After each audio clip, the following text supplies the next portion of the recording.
অত্যন্ত তাদের কথাবার্তা শুনে আমাদের ভালো লাগছে। আমরা ঐক্যবদ্ধ হয়েছি বিএনপি, বাস্তব হতে পারেছি। অফিস দুটো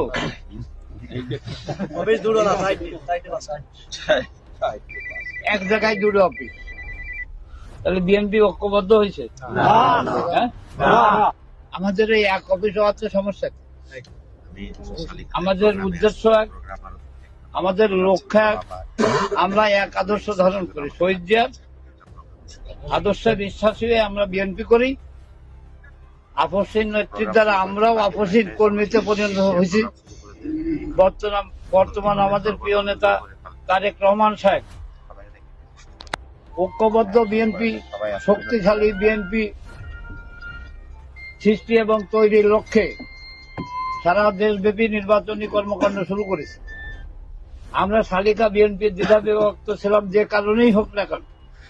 পরবর্তীতে দেশ এবং দলের প্রয়োজনে আমরা আনকন্ডিশনাল ভাবে ঐক্যবদ্ধ হয়েছি, কিন্তু পাড়া মহল্লায় আমরা হতে পারি।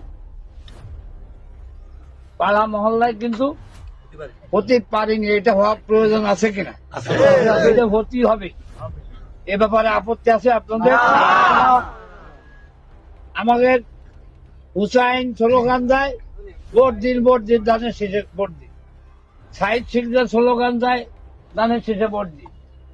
জিল্লু স্লোগান দেয় ধানের শেষে ভোট দিন। মামুন স্লোগান দেয় ধানের শেষে ভোট দিন।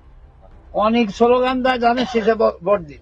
তাই এক জায়গায় হয়ে আমরা এই স্লোগানটা কিন্তু দিতে পারতেছি।